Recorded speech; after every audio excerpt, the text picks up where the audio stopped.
Hello sorry. तो आज की वीडियो उन लोग के लिए जो सीएस एससी या आईटी ग्रेजुएट है, रिसेंटली ग्रेजुएट हुए हैं और आगे अपना करियर प्लान कर रहे हैं और फील्ड चूज़ करना चाह रहे हैं। तो आज मैं आपको एक ओवरव्यू दे देता हूँ कि आपके पास आगे पॉसिबल क्या-क्या करियर प्लान्स हो सकते हैं।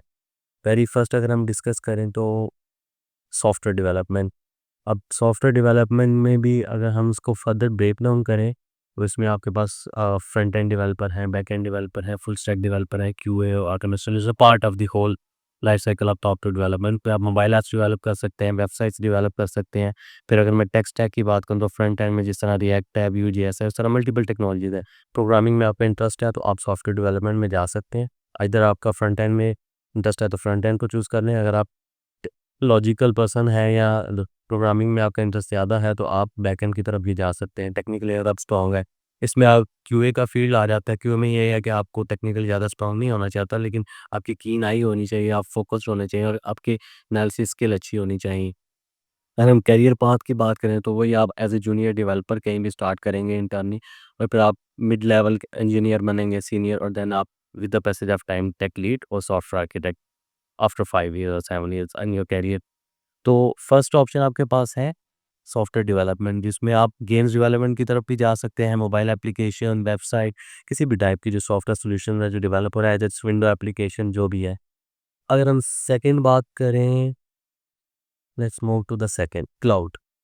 आज के दौर में ना हर चीज़ क्लाउड पे जा चुकी है ऑलमोस्ट। पूरी दुनिया जो है क्लाउड पे मूव कर रही है। तो ऑन प्रेमिस इंफ्रास्ट्रक्चर है, स्टिल एग्जिस्ट करते हैं, लेकिन कम है कंपैरेटिवली। तो क्लाउड की बात करें हम तो आपको एडब्ल्यूएस, एज़्योर, इसमें से कोई भी जो बिग प्लेटफॉर्म है उस पे आप अपना करियर स्टार्ट कर सकते हैं। और क्लाउड में आप DevOps engineer, cloud engineer, site reliability, और इसमें ये होता है basically as a cloud engineer आपका काम है जितने भी क्लाउड पे डिप्लॉयमेंट्स का उनको मेंटेन करना, और कितने भी सीआई सीडी पाइपलाइन है, वो सारी चीज़ें हैं। एज ए डेवऑप्स इंजीनियर आप इन चीज़ों को देख रहे होते हैं। तो क्लाउड आपके लिए एक अच्छा करियर ऑप्शन हो सकता है। आप क्लाउड की तरफ जा सकते हैं क्योंकि मोस्ट ऑफ दी जो डिप्लॉयमेंट्स आजकल क्लाउड पे ही हो रही हैं। तो कंपैरेटिवली वो कंपनी को कॉस्ट इफेक्टिव भी पड़ना होता है टू सम एक्सटेंट। उसमें भी ट्रेड्स हैं डिफरेंट। तो वही आप as a junior DevOps engineer start करेंगे, फिर मिड लेवल और सीनियर, और then in the future like आप प्लेटफ़ॉर्म इंजीनियर या डेवऑप्स लीड बन जाएँगे। थर्ड जो like top of the line आजकल इन डिस्कशन है, बड़ा कॉमन है, डाटा साइंस, एआई, एमएल, जो सुनने में बड़ा आपको अमेज़िंग लगता होगा या अट्रैक्ट करता होगा। लेकिन इसमें भी ये है कि देखें, हर कोई डाटा साइंटिस्ट नहीं होता। एज़ ए डेवलपर अगर आप कोई एजेंट बना रहे हैं तो आप डाटा साइंटिस्ट नहीं हैं, आपको तो उसकी वर्किंग ही नहीं पता कि वो एजेंट काम कैसे कर रहा है, उसके पीछे क्या कैलकुलेशन चल रहे हैं, क्या मैथमेटिक्स उस पे अप्लाई हुई है, तो आप डाटा साइंटिस्ट नहीं हैं, आप स्टिल डेवलपर रहेंगे। तो ये थोड़ी वास्ट फील्ड है, काफ़ी वैराइटीज़ हैं इसमें रोल्स की, तो आप इसको भी एक्सप्लोर कर सकते हैं।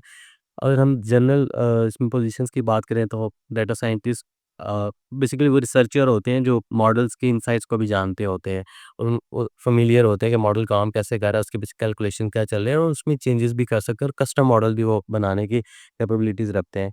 फिर आपके मशीन लर्निंग इंजीनियर हैं, फिर बिज़नेस इंटेलिजेंस एनालिस्ट हैं, एआई रिसर्चर्स हैं। और हम फर्दर मूव करें इसमें करियर की, तो वही अगर वैसे तो डाटा एनालिसिस भी इसी के फील्ड डोमेन में आता है डाटा की, तो वो आप डाटा एनालिस्ट से स्टार्ट कर दें, फिर जो जूनियर डाटा साइंटिस्ट, फिर मशीन लर्निंग इंजीनियरिंग, फिर आप सीनियर, और सीनियर के बाद आप researcher in the future.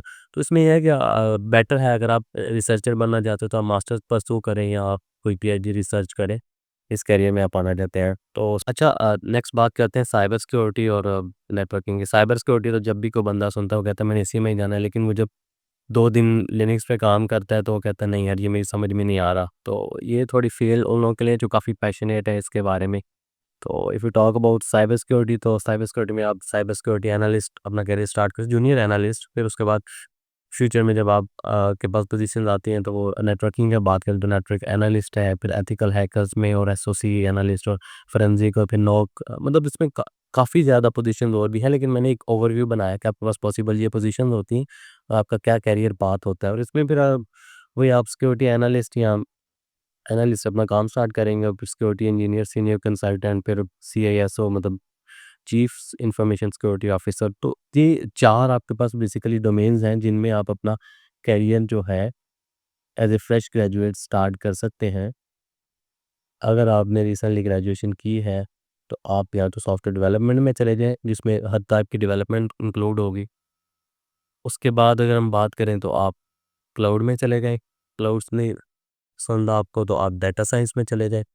Data science में नहीं जाना आपने, आप साइबर सिक्योरिटी या नेटवर्किंग में भी इंफ्रास्ट्रक्चर, नेटवर्क इंजीनियर वो सारी चीज़ें शामिल हो। होप सो इस माइंड मैप से आपको क्लैरिटी मिल गई होगी कि अगर आप रीसेंट ग्रेजुएट हैं और आप टेक्निकल फील्ड में आगे परस्यू करना चाहते हैं, नॉन टेक्निकल फील्ड भी हैं सीएस ग्रेजुएट्स के लिए, बट स्टिल अगर आप टेक्निकल पर्सन और टेक्निकल फील्ड में जाना चाहते हैं, पॉसिबल 4 रोड मैप्स हैं, इसमें से आप कोई भी डोमेन जो है उसको फॉलो कर सकते हैं, उसको पाथवे पे आप अपना करियर बना सकते हैं।